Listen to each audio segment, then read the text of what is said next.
नमस्कार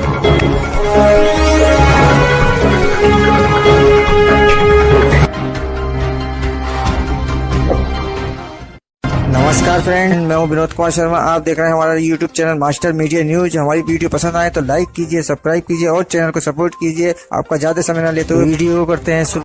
और जाफरी जी के बाद श्रीमती जगवती जी, श्रीमती जगवती जी।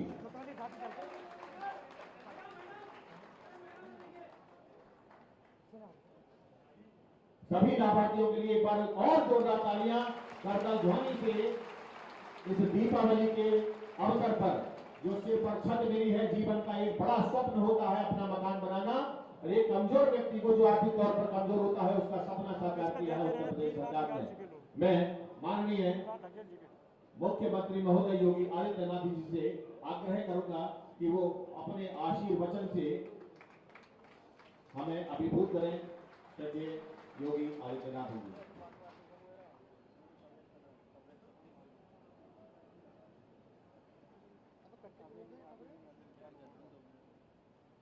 प्रदेश सरकार में जल शक्ति मंत्री और जनपद के प्रभारी मंत्री डॉक्टर महेंद्र सिंह जी, पंचायती राज विभाग के मंत्री चौधरी भूपेंद्र सिंह जी, प्रदेश सरकार में परिवहन मंत्री श्री अशोक कटारिया जी, जल शक्ति राज्य मंत्री सरदार बलदेव सिंह गोलक जी, जिला पंचायत के अध्यक्ष डॉक्टर सैफाली सिंह जी, महापौर श्री विनोद अग्रवाल जी, माननीय विधायक श्री रितेश गुप्ता जी, राजेश कुमार सिंह जी, सुशांत सिंह जी, जयपाल जस्त जी, हरि सिंह ढिल्लो जी, राम गोपाल कोटो, गोपाल अंजान जी, पूर्व सांसद कुंवर सर्वेश सिंह जी,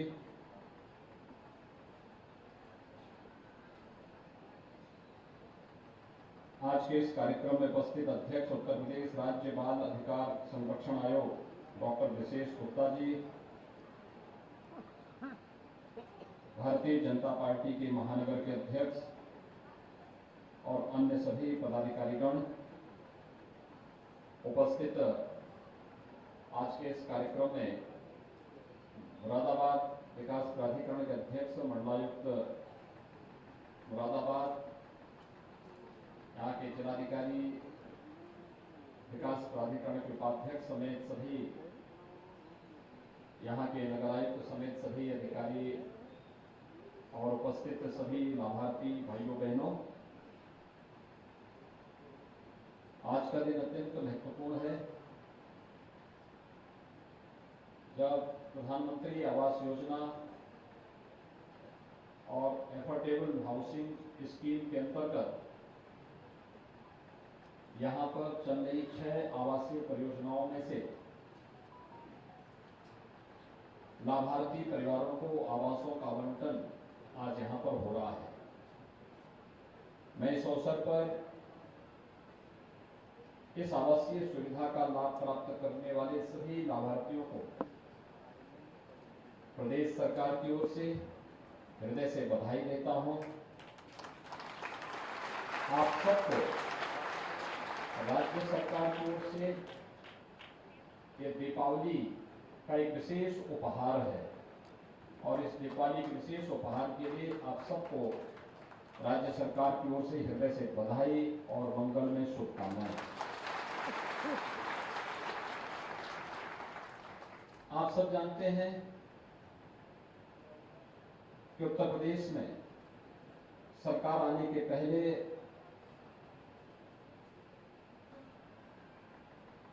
शहर हो या गांव, सामान्य नागरिकों को बुनियादी सुविधाएं भी नहीं मिल पाती थी।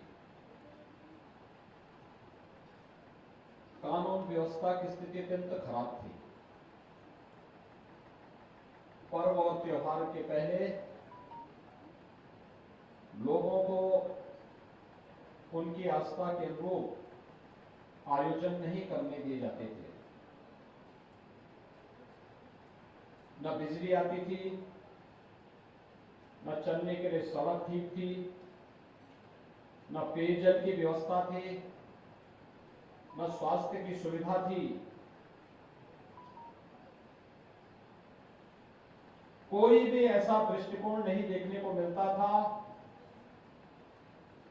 जिसने पिछली सरकारों ने प्रदेश की 22 करोड़ 24 करोड़ जनता को अपने परिवार का हिस्सा मान करके शासन की योजना का लाभ उन्हें दिलाने का प्रयास किया हो। जबकि केंद्र सरकार 2014 के बाद से लगातार प्रदेश सरकार को ये कह रही थी कि अधिक से अधिक गरीबों को आवासीय सुविधा का लाभ मिलना चाहिए। हर गरीब के घर में उनका व्यक्तिगत शौचालय होना चाहिए। हर गरीब को प्रधानमंत्री उज्ज्वला योजना में रसोई गैस के निःशुल्क सिलेंडर उपलब्ध होने चाहिए। हर गरीब को विद्युत के निःशुल्क कनेक्शन उपलब्ध कराए जाने चाहिए। हर गरीब को 5 लाख रुपए की स्वास्थ्य बीमा का कवर दिया जाना चाहिए। हर गरीब को फ्री में राशन उपलब्ध कराया जाना चाहिए। लेकिन भाइयों बहनों, केंद्र सरकार के दिए जाने वाली योजनाओं को भी पिछली सरकारें राज्य के अंदर आपको उपलब्ध कराने में कोताही बरतती थी, नहीं देती थी। उनके लिए अपना परिवार ही प्रदेश था। और आज जब नई सरकार 2017 में आई तो हमारी सरकार ने प्रदेश के अंदर प्रदेश के सभी 25 करोड़ जनता को अपना परिवार मान करके शासन की योजना से जोड़ना प्रारंभ किया। और आज इसका परिणाम है कि 1700 से अधिक परिवारों को एक दिन में मुरादाबाद के अंदर प्रधानमंत्री आवास योजना और एफोर्डेबल हाउसिंग स्कीम के अंतर्गत इस आवास सुविधा का लाभ प्राप्त हो रहा है। ये मानना पड़ेगा कि विकास से ही उनके जीवन में परिवर्तन आने वाला है। ये विभाजन की रेखाएं खींचने वाले लोग आपका कल्याण नहीं कर पाएंगे।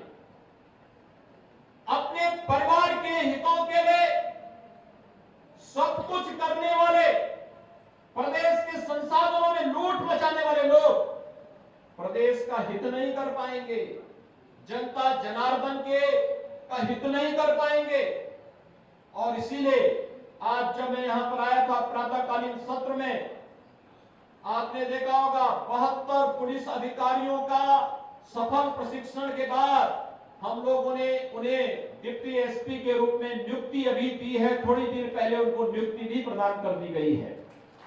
ये 72 पुलिस अधिकारी उत्तर प्रदेश पुलिस में जाकर के अलग अलग स्थानों पर प्रदेश के अंदर कानून व्यवस्था और सुरक्षा का एक बेहतर वातावरण बनाने में अपना योगदान देंगे। तो दूसरे कार्यक्रम में मुझे आना पड़ा है। दीपावली के ठीक पहले इतने बड़े पैमाने पर यहां पर आवास योजना का लाभ उपलब्ध करवाने का एक कार्यक्रम अत्यंत अभिनंदनीय कार्यक्रम है और मैं इसके लिए आप सबका अभिनंदन करता हूं, आपको बधाई देता हूं। भाइयों बहनों, आप अनुमान कर सकते हैं 43 लाख परिवारों को आवास पहले भी मिल सकता था, पिछली सरकारों ने नहीं दिया। लेकिन हमें जैसे ही मिला, आखिर ये 43 लाख आवास प्रदेश के अंदर किसी न किसी गरीब को, किसी न किसी वंचित को तो मिले होंगे। ये आवास पहले क्यों नहीं मिले?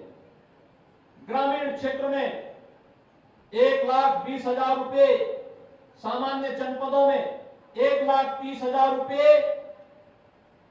नक्सल प्रभावित जनपदों में 12,000 रुपए शौचालय के लिए अलग से और 90 दिन की मनरेगा की मजदूरी के बराबर राशि भी उस परिवार को उपलब्ध करवाई जाती है।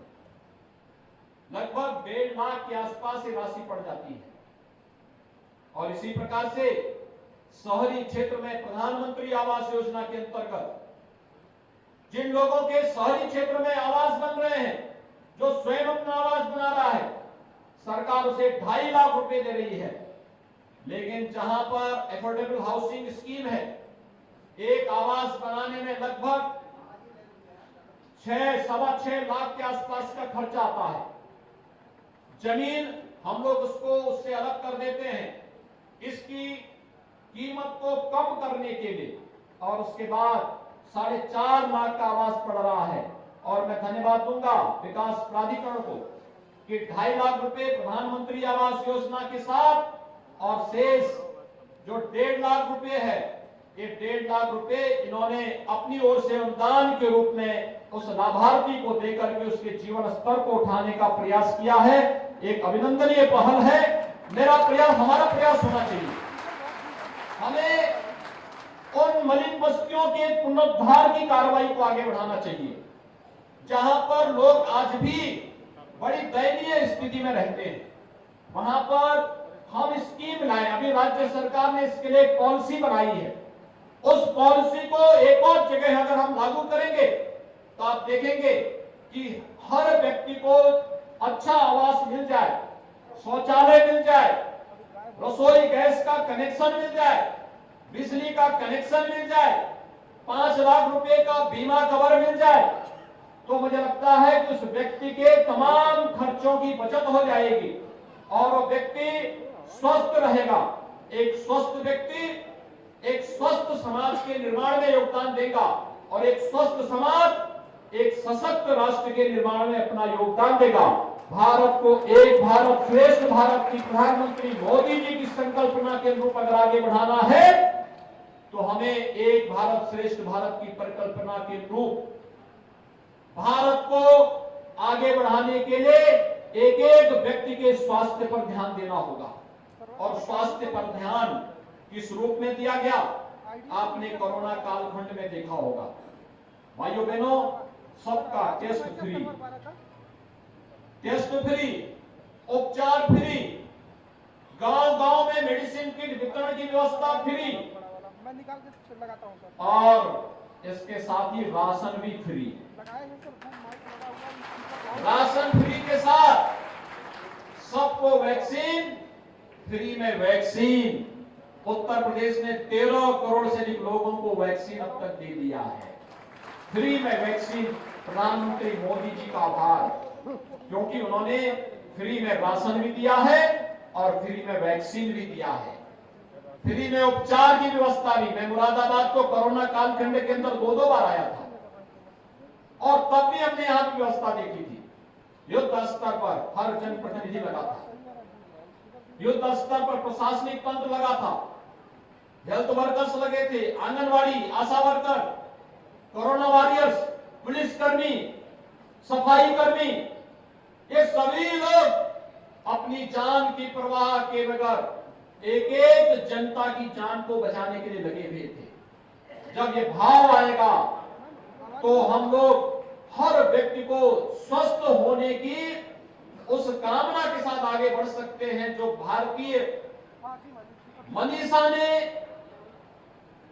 हजारों वर्ष पहले कामना की थी कि सर्वे संतु निरामया, यानी सबके सुख की कामना के साथ जब ये कामना होती है, सबके स्वस्थ की कामना, निरोगता, आरोग्यता को प्राप्त करने की कामना के साथ जब ये कार्यक्रम आगे बढ़ते हैं तो कोरोना जैसी महामारी भी आपके उत्साह, आपकी उमंग के साथ परास्त होता हुआ दिखाई देता है।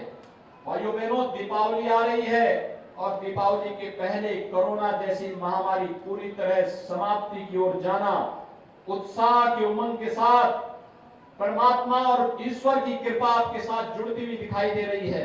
इसलिए आज प्रधानमंत्री आवास उपलब्ध कराते हुए मुझे आप सबको बहुत प्रसन्नता की अनुभूति हो रही है। मैं इस अवसर पर आप सबको बधाई देता हूं, अपनी शुभकामनाएं देता हूं। दीपावली की ढेर सारी बधाई और मंगल में शुभकामना के साथ अपनी वाणी को यहीं पर विराम देता हूं। धन्यवाद। जय हिंद।